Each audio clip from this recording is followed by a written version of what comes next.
Switzerland is not just a country, but a federation, a collection of 26 states called cantons. Do you know what sets them apart and what makes them alike? Now's your chance to find out. Today we're gonna talk about Vaud.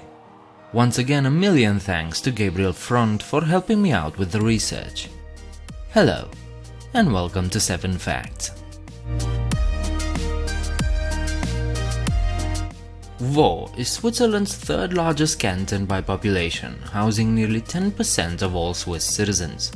It's located on the western side, where most people speak French, although due to immigration this has changed a bit. 28% of the people living in Vaud today are actually foreigners, mostly Italians, but also Balkan ethnics. While agriculture and industry play an important role in the canton's prosperity, it's tourism, education and science that really boost Vaud's economy. That's all good and well, but I bet you have no clue what else is hiding in this large Swiss state. And some of those things might surprise you. First, let's dive a bit into the region's history. Since prehistoric times, the shorelines of Vaud's lakes have been inhabited by various human tribes.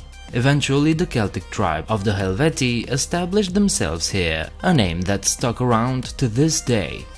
Julius Caesar himself defeated the Helvetii in 58 BC, and from that moment on, Vaud was part of the Roman Empire. Slowly but surely though, Germanic tribes like the Alemanni started to creep into the region, and by the 5th century AD, Burgundians, who were also German, occupied Vaud. This separated Vaud from the Roman sphere, and for the next centuries the region became an amalgam of both French-speaking populations and German political leaders from Bern. That about sums up the canton's history, although I recommend you read a lot more about the subject. This was a highly oversimplified version of it. Before we go to the next fact, I'd like to ask you one thing. This video isn't sponsored, so perhaps you'd consider supporting this channel by becoming a patron. If you still enjoy my content, go visit my Patreon page and help this channel out. Right, with that said, let's go to fact number 3. Lausanne is the capital and largest city of Vaud. This is an important urban center of Switzerland.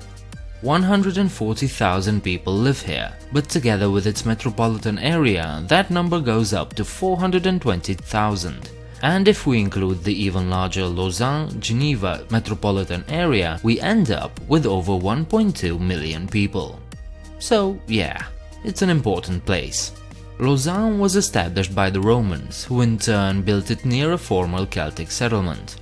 In the modern era, many European and American artists flocked to Lausanne, including Thomas Stern Eliot and Ernest Hemingway, so to say Lausanne is a cultural center is indeed a grave understatement.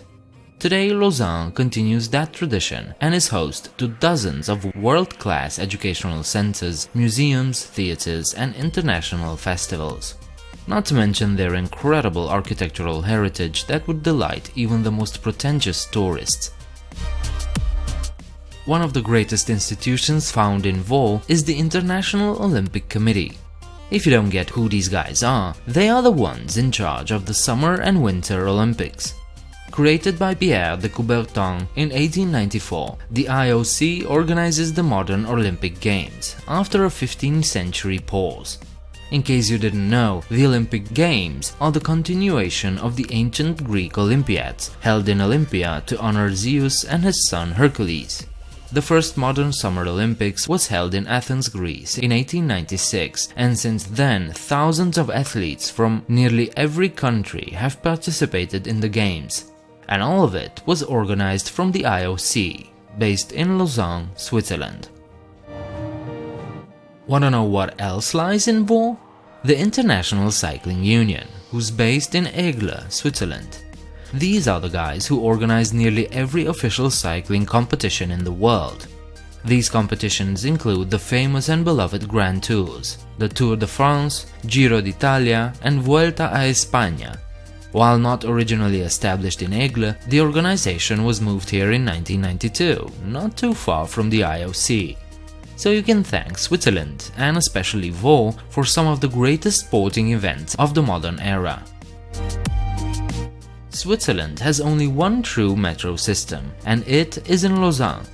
The Lausanne Metro is the country's only urban rapid rail system, and the city is the smallest one in the world to have such a system. It has only 2 lines and 28 stations, but still the annual ridership reaches nearly 41 million people. A 3rd line has been proposed, and that would likely increase the number of passengers even more. But the very fact that Lausanne can afford such a transit system gives you an idea of just how well the city is doing. Last but not least, let's talk about Avenches. This is a small town of just 4,000 people, but its history is long and important. Many talk about the beginning of Switzerland as being the formation of the Eternal Alliance from 1291. But you could say that, in a way, Switzerland began in Avenches.